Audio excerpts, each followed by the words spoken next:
Bonjour, j'espère que vous allez bien. Bienvenue sur la chaîne Le Chinois pour tous. C'est notre toute première vidéo de l'année 2025. L'année vient de commencer, c'est le moment de mettre en pratique les décisions que nous avons prises, les résolutions que nous avons écrites. Et parmi ces résolutions, je pense que l'apprentissage ou l'acquisition de nouvelles compétences fait partie.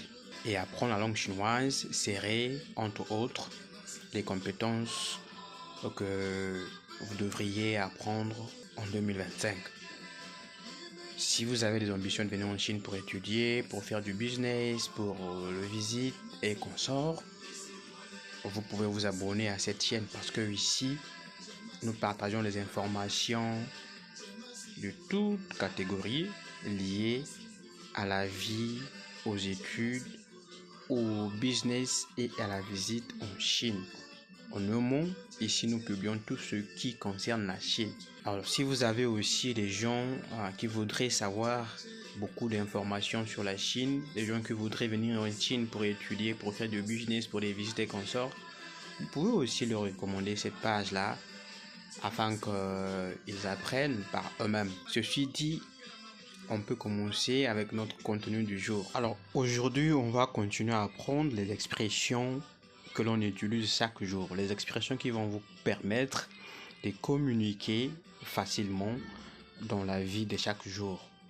Prenez note, répétez après moi. Vous pouvez mettre la pause pour mieux comprendre et retenir le contenu que vous apprenez. Alors, le premier mot que nous allons apprendre aujourd'hui, c'est comment dire attends un peu ou encore demander à quelqu'un d'attendre pendant un moment.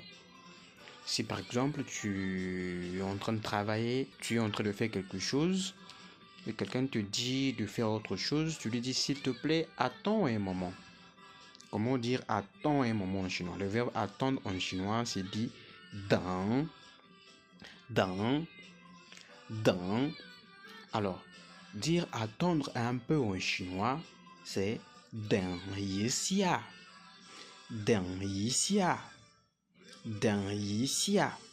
Répétez, imitez, mettez la pause et répétez par vous-même. Comment dire pas moyen en chinois? Par exemple, quelqu'un te demande de faire quelque chose que tu ne veux pas faire. Il te demande un service. Tu lui dis « Je ne suis pas d'accord, il n'y a pas moyen ».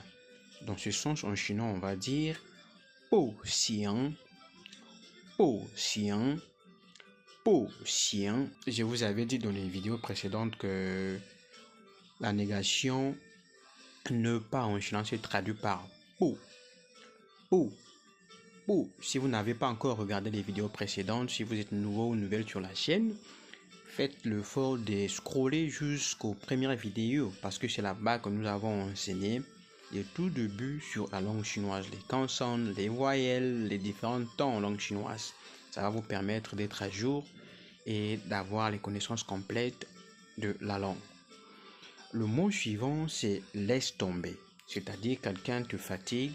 Tu lui demandes de faire ci, faire ça, il n'est pas d'accord. Tellement fatigué, tu veux juste abandonner. Ce qui est d'ailleurs normal. Et tu lui dis, laisse tomber, je n'en ai plus besoin. Laisse tomber en chinois, c'est suan la. Tu peux aussi dire suan là-bas.